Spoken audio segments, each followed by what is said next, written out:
in Web3, it feels like I'm just kind of wandering around and going like, what's over there? Woo! Oh, there's way more over there. What's over there? Whoa, it's sort of by accident.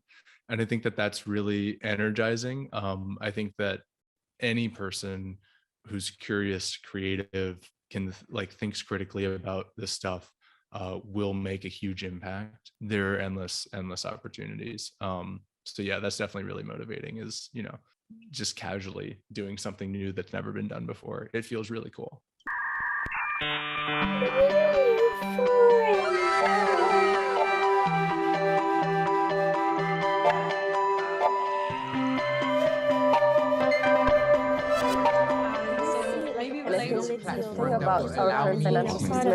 Hey everyone, and welcome yet to another episode of NewForum. NewForum brings together leaders, creators, new starters, and new perspectives on crypto, the metaverse, NFTs, social 3, and DAOs.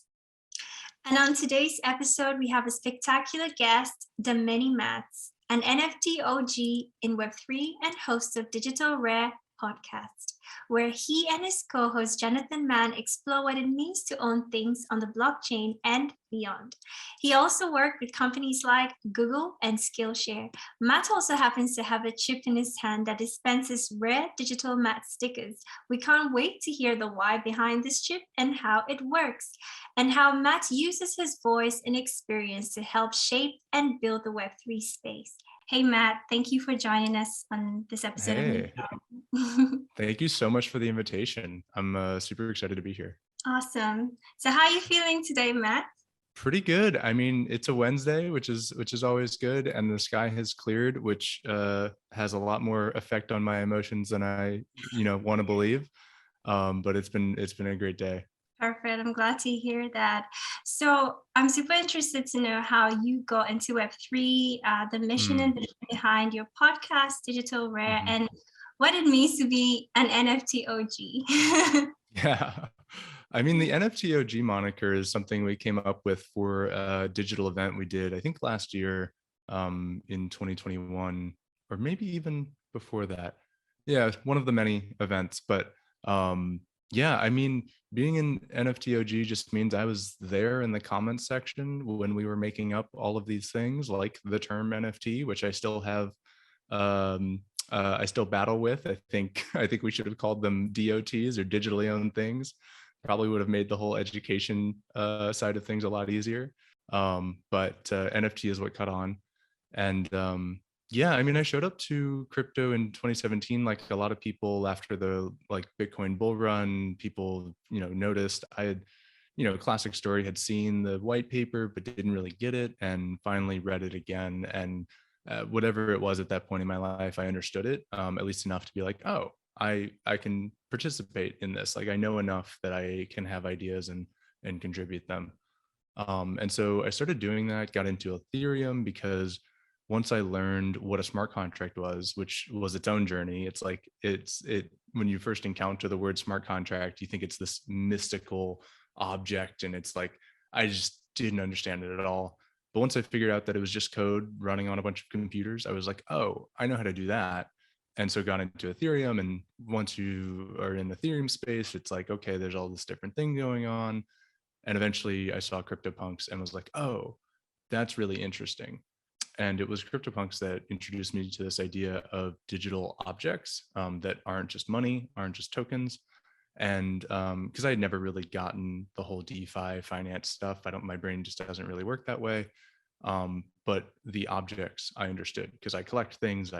Classic story, was big into Pokemon and Yu-Gi-Oh and all these collecting things. And so the NFT and specifically CryptoPunk ecosystem really just struck a chord. And through that lens, I ended up learning a lot about what it means for something to be an object, getting into like art theory and into like psychology, and all of this is like very 101, but for me it was brand new. And I'm like, oh my God, what does it mean to own a digital thing? And just going down that rabbit hole. And that was the origin of Digitally Rare. Is with Jonathan Mann, we were both asking these questions on Twitter. And at the time, early 2018, there's probably maybe 100 or 200 people in the world asking these questions, especially on Twitter. And so we synced up, and Jonathan has past experience in podcasting and I have none.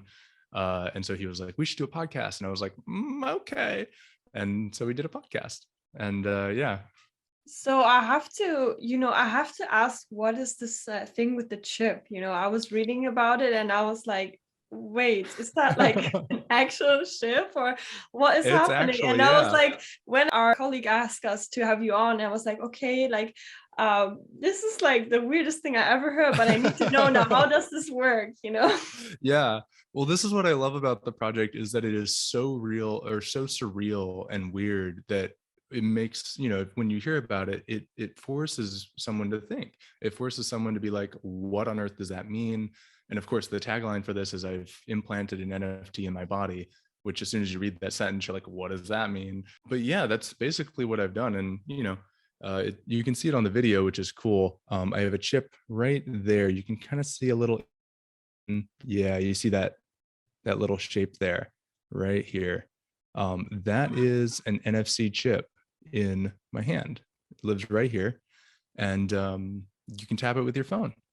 And all it holds is a link. And so pre this project, really all you could do was put your contact card on there, maybe your Venmo, different things like that, and it would pop it up on your phone. But I wanted to connect it to what I was doing in NFTs somehow. And much like all like fun ideas, it sort of all occurred at once through a bunch of different things happening at the right time. So a friend of mine saw an Instagram story that I'd posted and illustrated it for fun. And I was like, oh, that's a sticker. And I was thinking about NFTs and how do you give away an NFT without having someone spend gas? And I'm like, oh, I can do that with these stickers. And then I was like, wait, I have this chip in my hand, which I'd gotten for unrelated reasons, inspired by a friend in, I think, 2016 or 17. And I was like, wait, I can just take this all the way and put it in my body. And so the original version of this was just a tech demo of giving away NFTs without the receiver having to pay gas, and just making it weird and interesting by putting it on the chip in my hand. And then it became more of an art project in 2021, when I was like, oh, this is actually kind of interesting. It makes you ask questions about, how do you distribute a scarce resource? How do you decide how many of this scarce resource should exist? Because in the digital world, it's, you just kind of make up all the rules. We don't inherit the three-dimensional world and materials and scarcity and supply chains and all of this. It's just, you just make it up. There are 50 editions. There are 1,024 art blocks prints, that kind of thing. 10,000 CryptoPunks. So I wanted to ask that question. And so, yeah, the chip kind of ties it back into time and space and meeting me in person, which I thought was really interesting and hadn't really been done before. And I think that there's still a lot more that people could explore around that sort of physicality and, tying the two the IRL and the URL together kind of thing. But yeah, that's the origin.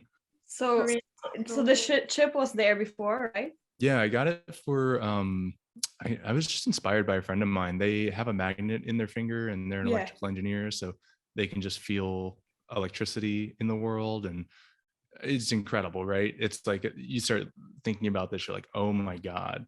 And so yeah, I was just like, oh, I want to see what that feels like. I hadn't gotten a tattoo at that point, so this was also my first like, let me change my body in some huge way. And so I just got it. And for the longest time, I didn't really do anything interesting with it. I just put my like Dogecoin address on there for the one person in the world who ever tapped my hand and paid me Doge. But that's really it. I mean, these days you can, I actually have another one here that's harder to show. It's like deeper in my hand, but that one has my Twitter account on it. And this one has the NFTs. And you can also put like your rainbow profile on there. So it'll pop up with your NFTs on someone else's phone, which is great. You start thinking about like, how do we display these objects? Like maybe that's one of the ways. And if I go around in New York and I meet you, can I just like link with, like, absolutely. How does it function? So I get an NFT, or how does it work? Yeah.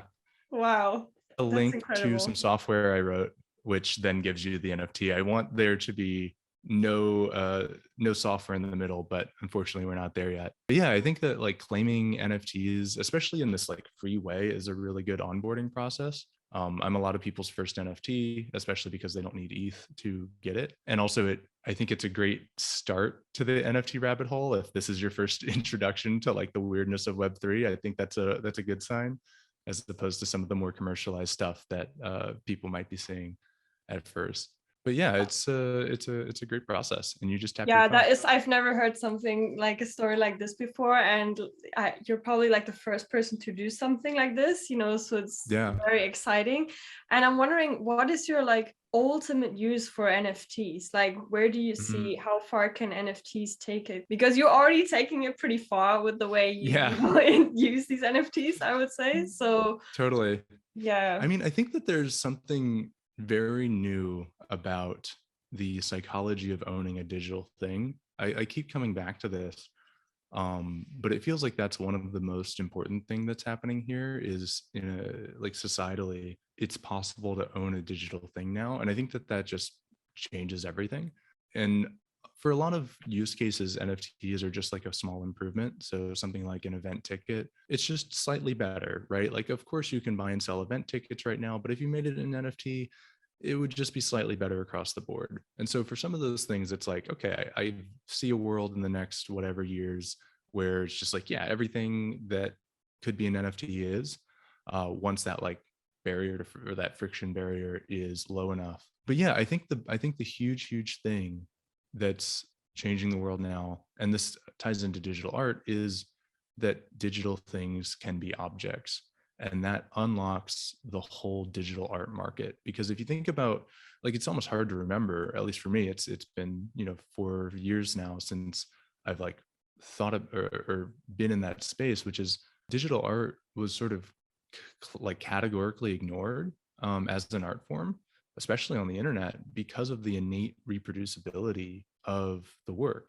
There's a sort of perverse connection to like physical work that humans have with the concept of value. And so when you take a photograph, to make it valuable, to sell it, you have to print it out and number them 1 through 50 and sell those, which is hilarious because it's a digital object that exists in a digital medium.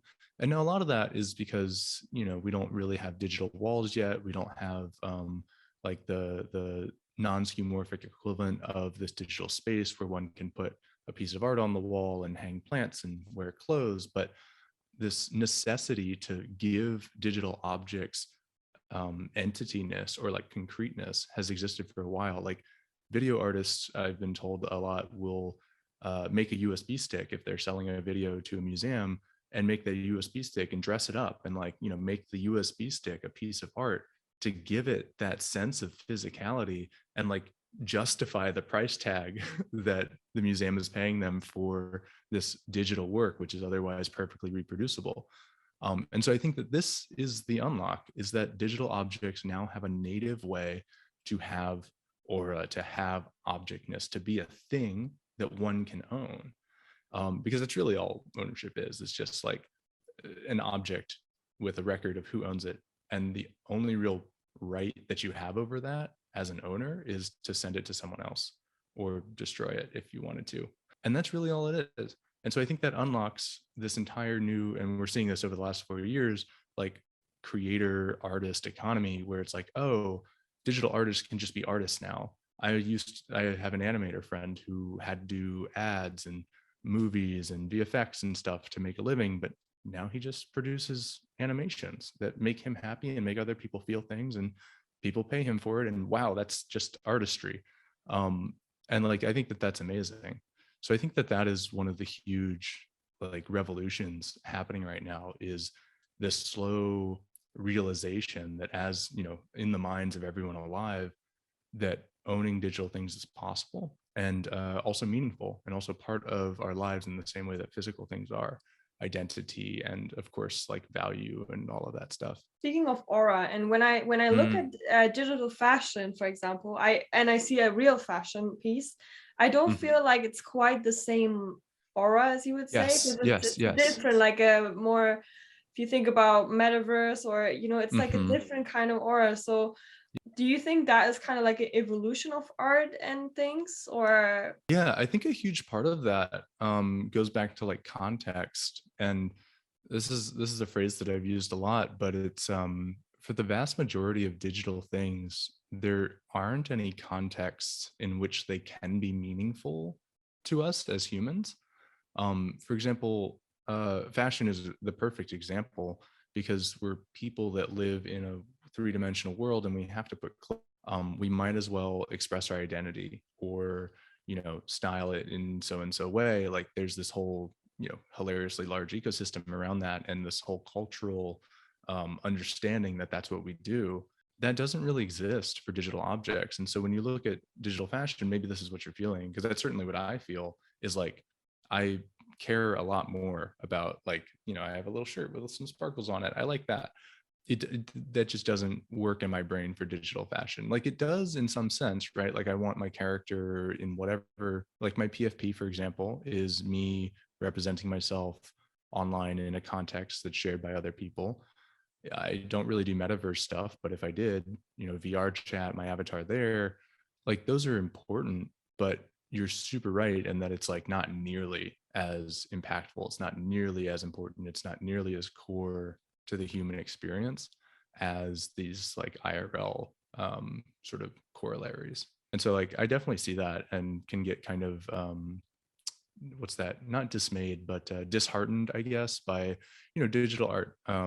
Generative art, I think, is this is one of the other crazy new things that we can do with the blockchain, is generative art has like found its space, but it's still like unnatural to put that on my wall, and it's still sort of unnatural. Like, where do I put that? Where does it go? It's maybe my screensaver, which I think is a really good spot, but like I don't want to put art on the TV, right? It just doesn't work. Like maybe digital frames do. I haven't been able to buy one yet, but like it's a hard thing to answer, is like, where do these things live in our lives?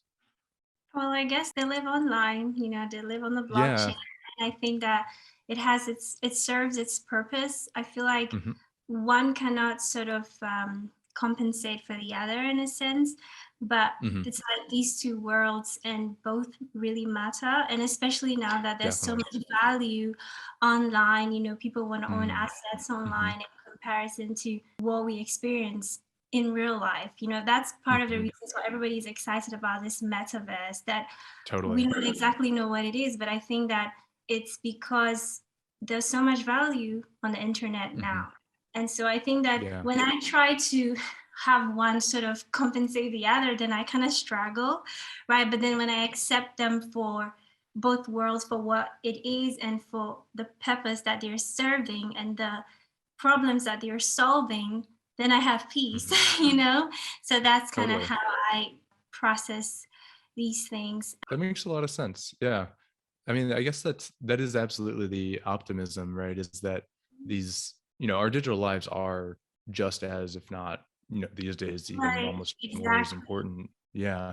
And so it's not like I fundamentally believe that these things are important to our existence, Mhm. and like being able to own things and express our identity. And I think the optimism comes from, online there isn't one space, there's infinitely many of them. Exactly. Um, and it's like, yeah, arbitrary spaces. So Twitter is one, and VR chat is another, and pixel voxels and decentraland, and these are all different spaces in which one can be.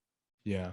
Yeah, and I think it's Web3 is global and it allows everyone to be Hmm. a part of it, part of the Hmm. conversation, because for a long time it's really limited to just parts of the world. And Yeah.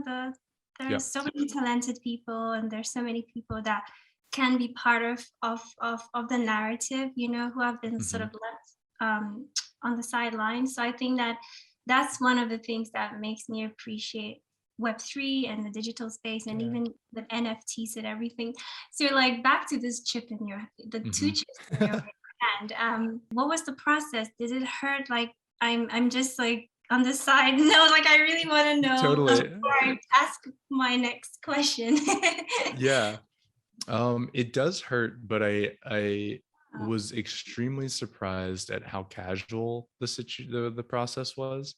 I went to two different people, in San Jose for this one, and a person here in Brooklyn for this one. And both times, they were kind of nonchalant, like kind of bored. They're like, okay. Like, this is not a crazy medical process. It's not, it's something that like you can do yourself, though I and everyone on the internet would tell you not to. The trick is, it's really just like, if anyone has worked with skin before, so piercing artists, tattoo artists, they know what the skin, like how it works, they know its structure, and there's a specific place you put it, and it's a very simple process. And so, for example, this one, it comes in a little injector, which, to be fair, is the biggest needle I've ever had in me, and it goes pop, pop, pop, and it's done in like 10 seconds. There's one drop of blood, you put a band-aid on it, and you go home. And it's like, it hurts because you're putting a big needle in your body, but it's also not like a huge injury, and your body handles it within a day or two, and your swelling is down, and you're back to normal. And that's like an interesting thing about the chips, is they don't really talk to my body, and my body doesn't talk to them. They basically ignore each other. And so it's just hanging out there. It's not like a pacemaker that's like a bit more connected to me, or a hearing aid, which affects me, and like it's a reciprocal process. This just kind of hangs out. So it's really, really casual. Yeah. And you but can yeah, take like it out whenever you Mhm. wanted to. Okay. And it Yeah, doesn't have it's a any simple side effects. process. The only side effect is that I probably shouldn't go into very strong MRI machines. I can definitely go into like the normal ones that you get in any normal hospital. I just probably can't. I think there's a rating. I think it's like MEV8 or something. I don't know anything about this, but I have it in my iOS health card. If I ever Right. get knocked out, I'm like, don't put me in an MRI machine until you take these out. But yeah, that's literally it. And this one's on the outside of my hand. So if you're, boxing, for example, and you block a punch like here, you'll, feel it, but not in any like serious way. So how has it been with like people who have interacted with it, like met you in person? How has the experience been like for you and for them? I mean, for me, it's extremely normal at this point. I mean, that's, yeah, like humans are really good about that, making the abnormal normal very quickly. But for others, it's always new. And so, yeah, like my mom, for example, is like, oh, that's the mark of the beast. Like that's the sign of the end times or something, because I don't know, I haven't read the Bible recently, but it's in there. And so some people react pretty negatively to it. But I'd say the vast majority of people are either just kind of weirded out, or extremely into it. And maybe that's just a side effect of the people that I know. But yeah, I'd say the reactions are pretty casual. For the people who haven't like heard that you can do this at all, it's, eye-opening, because, if you get the right chip, you can, badge into your office, you can start your motorcycle up, like you can hook it up to your life in all these different ways. And so that sort of expands the mind. You're like, oh my God, could I get a chip? What would I do with it? And that's a very fun process for people. But yeah, only a few people have been like really negative about it. But also I haven't like, told my grandma about it. My grandma doesn't need to know. No, she doesn't. And your mom Yeah. sounds like my mom. So yeah, you don't want to go to grandma, I think. Well, I guess plastic surgery has been also around since like decades. Totally. And like it's obviously it's something new and different, but I mean, Yes. these like plastic surgeries are probably even more worse than like a mini chip, or I don't know. I'm not a doctor, but No, totally. I think you're on the right track though. Yeah, this is like how I've started thinking about it, is it's not that crazy. Piercing your ear, getting an IUD, birth control, like cell phones, like all of these are body modifications and lifestyle modifications. They're just normal. But yeah, this one's not yet normal. But I think it will be. Normal. Yeah, it's not yet normal, but maybe in a few years to come, I think we're going to see more Yeah. of that. So having been in the crypto space for so long, you must have seen the best of the most iconic memes out there. How does like comedy as a delivery mechanism translate to your work and projects? Like, do you have any? Thank you for asking that. Yeah, I mean, one of the driving things for me in terms of like what gets me excited is stuff that's silly or whimsical, or in my case, like kind of absurdist. And so obviously that connects to the hand chip. And I think that using those tools like absurdism and comedy and whatnot to like point at a larger question or truth or highlight some sort of issue with society, whatever it is, I think is really useful. And comedians use this all the time, especially comedians that, teach you something along the way. It's like you're laughing and having a good time, but also you're like, oh shit, yeah. And I think that's a really, really effective pattern, I guess. And I try to use it a lot in, the stuff that I do. And so some stuff is not super, it's like the hand chip, asks about distributing scarce resources. One of the things that I like to point out is that the easiest way to distribute a scarce thing, especially in the digital world, is to sell it, to put it up for auction, to just sell it in some way. But when you do that, you inherit the distribution of money, which, as we know, is not exactly equal and also subject to a long history of issues. And so I'm like, okay, what are more interesting ways of doing that? And so that's one of the questions that this asks via the medium of a chip in your hand that distributes NFTs. And yeah, it's just like, I think it's a really cool way to do that. I'm thinking of the Stake Network is something I worked on in the past, which was a parody of 2017 ICOs. It uses proof of stake, STEAK, which was it was a protocol that maybe would have worked, but I wrote a whole white paper with a bunch of jokes in it and ran an actual ICO and donated the money to different charities and got a bunch of VCs to, sign off on it and put their name in the list of, supported by, and, just parodied the whole experience, but doing it to like a really high bar. So it was an ICO that was audited and worked and collected money.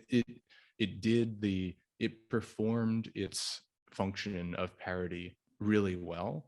And I think that sort of over engineering, like going all the way, is part of the joke. Same thing with the white paper. It's a protocol that could have been built. It was based on a real protocol, but modified to be funny.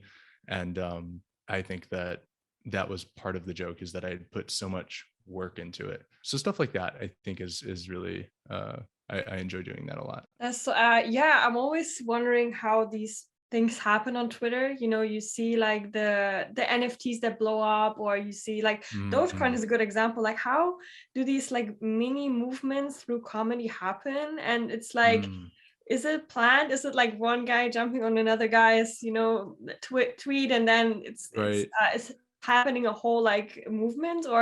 And also like, how do you value these like coins and NFTs? Because I'm looking at things and it's really like a meme that they're selling, like it's almost like a joke. Like if I think about these, is it motherfuckers or something like that? Yeah, the MFers. And I'm like, this must be a joke. Like, absolutely. And how do you see this is happening? Yeah, I mean, it's a really interesting world that we're in now, especially because of this digital objectness. Our sense of like value has kind of been stripped away from the form of things. And there's also this, so there are two things at play here. One is that these things are digital, they're kind of made up. And so it's such an architected space, like everything is just made up. And so we can't really fall back onto any rational ways of valuing things. And I think meme coins is a really good example of that. Is they're explicitly not valuable. Like they're explicitly like Dogecoin is worthless. That's the point. And yet there's a memetics around it. There's this sort of community. So you can start to think about community as value. There's, of course, the external, like, will someone else buy this from me later for more? There's also personal value. There's like, okay, this is a piece of art that speaks to me and that's worth something. But yeah, it's really hard to come up with like a framework, right? Like a traditional business framework just doesn't really apply anymore. You can't like make a product and sell it and have cost of goods sold. Like it just doesn't, the old modes don't work. But yeah, I think that's one of the things that's happening is we've sort of divorced, we've fully divorced from this physicality. And so it gets kind of weird in the valuation framework. And the other thing that I think is like tied into that is because these things are NFTs, they're digital, anyone can view them. And of course, this comes into question is why would anything that anyone can access ever have value? Why, why own this thing that everyone can see? Which is a classic question. And I think that this points at the trend of the internet and really all digital space, which is that value comes not from owning something that others can't have, which is, if you think about physical objects, is a big part of it. Especially art is like you own it, and if someone wants to see it, they come to your house. Whereas in the time of the era of the internet, even pre-blockchain, 20 years ago, even 30 or 40 now, Jesus, value comes from owning something that everyone has, that everyone knows about it. The value of a meme is not in hiding it away, it's in sharing it and letting other people build on top of it. And so I think that that's another factor at play here, is the value of the collective consciousness. And you see that a lot with Dogecoin, which, is specifically designed to be worthless. And the culture that's created around it is always joking about how, it's worth pennies, and, tipping is a big thing because you'll tip someone $1 billion Doge and it's, nothing. But that community has value. And so now suddenly Doge might have value. And so that you can kind of see how that can start going. I haven't thought about this super deeply though. I think it's one of the mysteries of humans. I like the fact that you said, the way we used to do business, or the way we used to do things, are like totally flipped around. And it's really like, I'm imagining these people trying to analyze Twitter and think about, okay, how can we market our next project, or, because it's really like a range. Like there's the memes, there's but also the serious art, and then there's real estate and NFTs, and you're just like, where's the red line in Web3, like totally.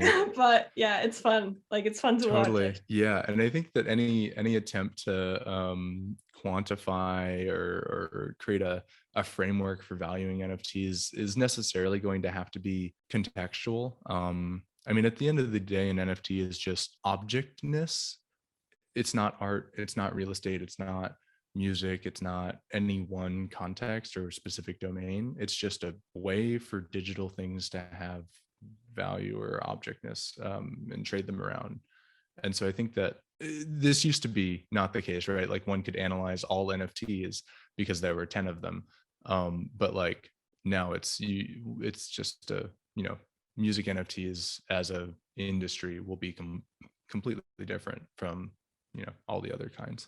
Yeah, and relating to that, I have asked myself if you have any idea about this. So Yuga Labs, the founding company behind Bored Ape Club, they bought the intellectual property IP rights, and now a key aspect of the deal is that their CryptoPunks, like the NFT owners, are now able to exploit the IP rights. Could you explain, like, what do you think about this? What does it mean? I don't know anything about IP. So one of the things that I've seen on Twitter is the lawyers or whatever, like, that's not how IP works.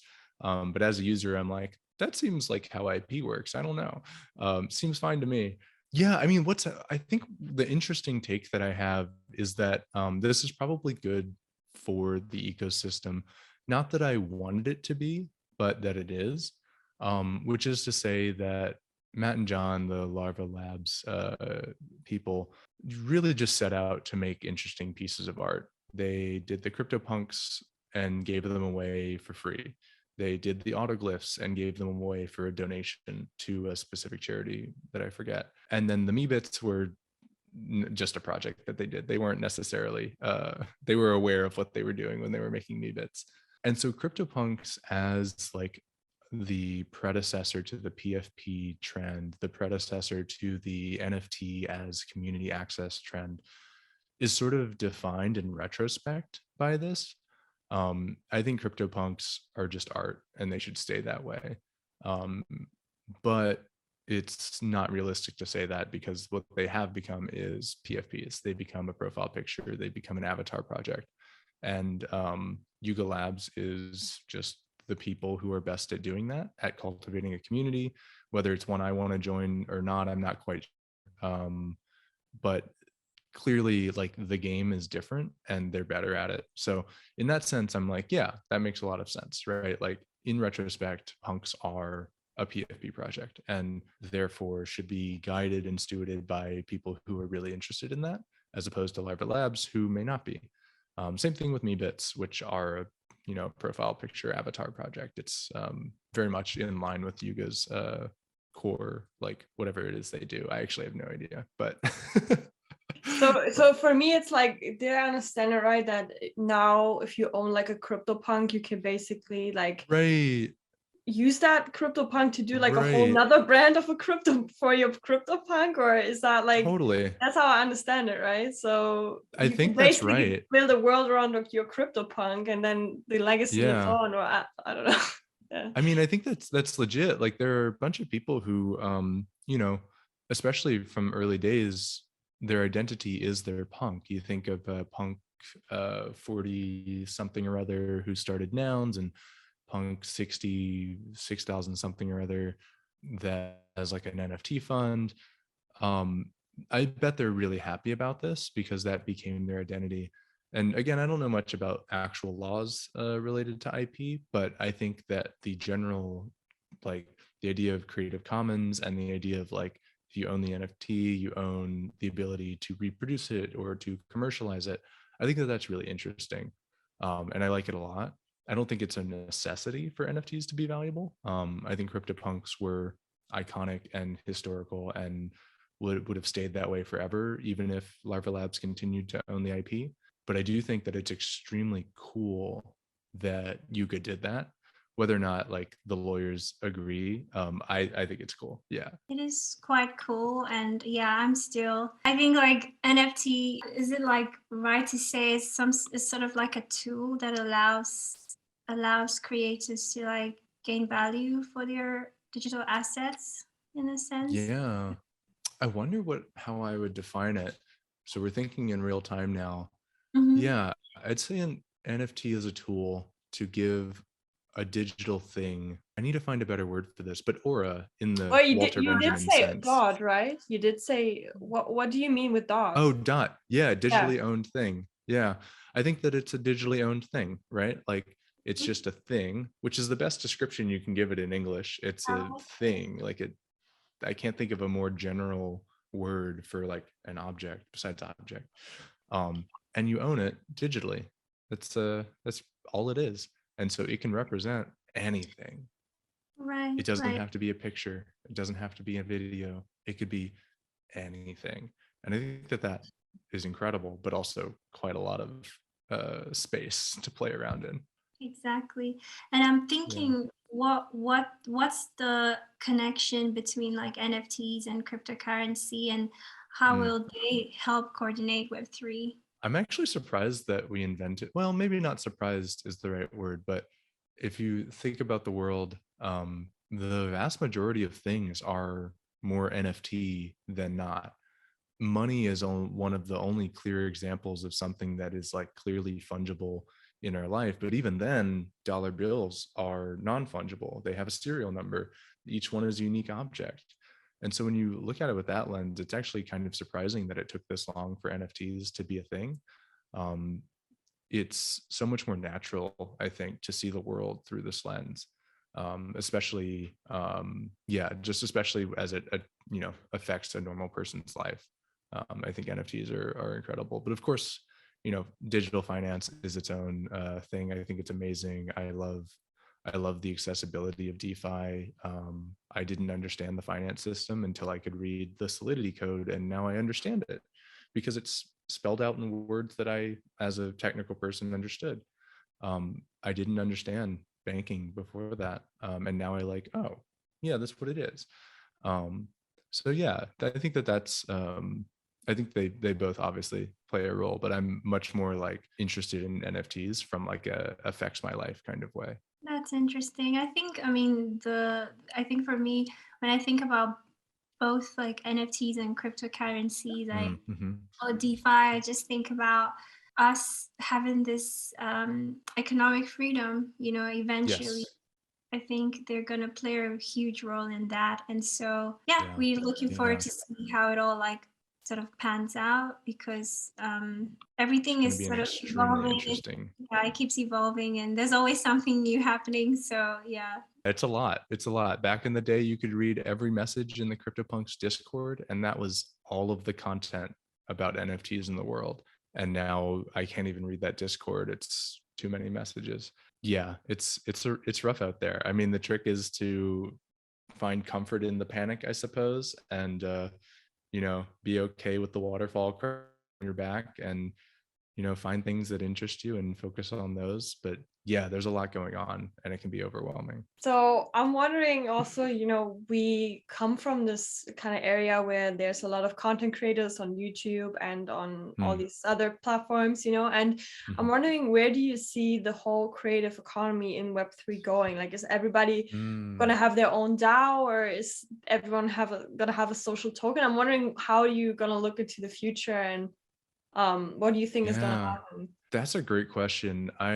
Before I was into Web3, I was thinking a lot about the creator economy, and specifically that problem of when you have advertising based business models, you create a power law of success, meaning the top 1 or 2% of creators make it big and everyone else struggles for minimum wage. And I think that's a side effect of a lot of things, capitalism for one, but also our how we think about creative content as consumers.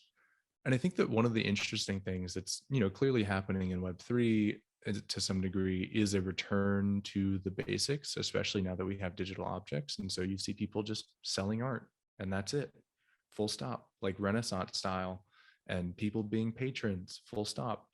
I would like to buy this thing, and that's the full experience. It doesn't have to get weirder than that. It doesn't have to be a Twitch stream where I donate bits to put a GIF on your thing. It doesn't have to get that crazy. But I don't know that that's the final answer. Not that there will be one answer for everyone.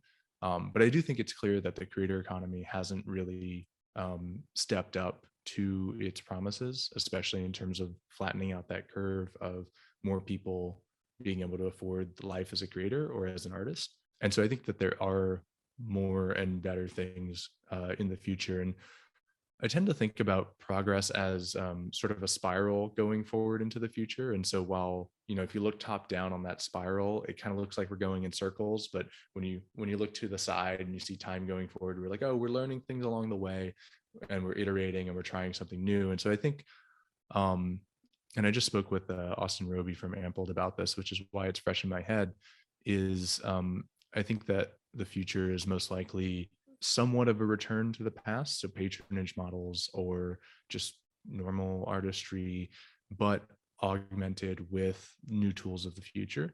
And I don't quite know what that looks like, but I am optimistic that it exists. And yeah, I think a lot of people would welcome more chances to make their practice sustainable. Yeah, well said. So we touched a bit on DAOs, and I keep hearing that DAOs are the next big thing after NFTs. And Yeah. I'm curious to know, since you're the NFT OG, any thoughts on that? And what do you think this means to the creator Mhm. economy and creators in general? It definitely ties into the creator economy in interesting Mhm. ways. I think so. DAOs are just another way to organize people, and classically they have a crypto bank account. I like to joke that a DAO is just a group chat with a bank account, because that's what most of them start as.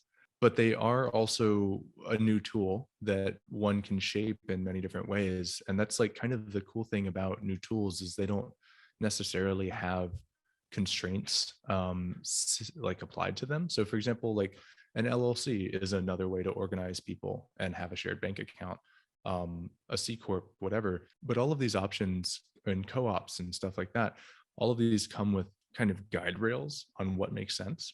And I think the power of a new idea like this is there are no guide rails yet. You can have a DAO that functions kind of like a co-op, like Jonathan Mann does with the Song a DAO. It's actually a legal Colorado co-op, and because of that, it has co-op based government or governance. So one person, one vote, that kind of thing. It has profit sharing, that kind of thing. You can also have DAOs that operate more like a for-profit business. You can have collector DAOs, which is a thing that probably hasn't existed before. I mean, I'm sure collectives have gotten together and collected things, but this feels like a novel mechanism for doing that. And I think that this ties into the creator economy in like very not obvious ways, but very clear ways, which is that this is a new way for people to organize. And if you look at the long history of co-ops and sort of collective action, especially when it comes to stuff like, record labels or unions and stuff like this, you can quickly see how DAOs might be a new tool for that. So there's something like Opolis, which is a DAO / co-op that gives its worker members healthcare and other benefits like that. There are, all these different experiments going on, especially with the legal sort of bridge. That's a sort of currently being figured out thing. There's a lot of different ways people are doing this: Colorado, Wyoming, New Jersey, Grand Caymans, it's kind of weird. But at the end of the day, I think the most interesting thing is happening on the coordination side, which is you have a bunch of people that want to get together and do something as a single group. How do they work together? How do they do it? And I think a DAO, especially when you add in smart contracts for automating things, and more importantly than automating, defining those things. So for example, like Nouns DAO has their proposals on chain, and when you execute one of those proposals, certain things happen. And that's just a better way of doing it than having, someone do this on paper in the back end kind of thing. And so like money is moved around automatically, grants are automatically paid out to people who submit a proposal, all these different things. And so I think that that's really interesting and novel. There's a lot, and this is something that Austin Roby of Ample points out as well, is that these new tools have a lot to learn from previous modes of organizing people. So the co-op movements, all really just the whole history of collective action, there's a lot to learn and reapply. But this is also a really clean slate, or maybe not clean, but a new foundation to build on. And I think that that's really optimistic, because we're definitely learning the lessons of the past very quickly. I'm in quite a few DAOs, and again, choose one. But I'm in quite a few DAOs, and what I've seen is that we're sort of speed running the history of governance. It's like, oh, okay, you have token-based voting, direct democracy, everyone has to vote. And then you get into delegated democracy, or what a representative, where you delegate to people. And, we're just quickly learning all these things that, human, like society has already known, but the individual humans building the systems maybe didn't, or not well enough to implement. And so the optimism on my side comes in from like, okay, in what is basically 4 years, we've practiced and decided that it didn't work, like 2,000 years of human knowledge. So in another 4, we'll be caught up to real time. And then in another 4, who knows where we'll be. And so that kind of like acceleration of learning, I think, is really, really cool. And DAOs are just like a new tool for that. You can spin up a DAO with a few button clicks. I did it yesterday. Like, it's so easy to do. And if I wanted to start an LLC today, it would take me a week, and I would hate every second. It's just fundamentally better in my eyes. But yeah, I think that experimentation is really, really key. Yeah, I wanted to say that, like, one thing I really appreciate about DAO, and perhaps because I appreciate this so much, I don't think joining just one DAO would be enough. Yes. Because the incentives sort of align with your goals and everything that you believe in or whatnot. You can join the DAO, and you're not limited to like one platform. You can join a DAO for everything you're interested in, be it music, be it fashion. Because I think Joy and we spoke about, because I have a lot of interests. I'm interested in music, Yes. and fashion, and cooking. I love cooking. I love eating as well. So Yeah. you don't have to be one person, right? You can be all over, and you can explore. That's super true. Yeah. Join all these communities to support you, and I love the feedback aspects of it. So DAOs are going to be huge. I'm just thinking about our friend Preston, who was a good example about the smart contracts, because he was an actor, and I'm thinking about models and actors and musicians, and how smart contracts and transparency can really fix these like revenue streams. You're waiting Yes. 2-3 months on your paycheck, and it's like Yes. very sometimes sketchy, and it's really annoying because these people do amazing work, and then they have to wait for their compensation. And I think that's something that I think DAOs and also smart contracts should really have that and bring that transparency to the creative economy, because it's just exploitation in some industries. And yeah, I think that needs to change. I hope that we can do that. Yeah.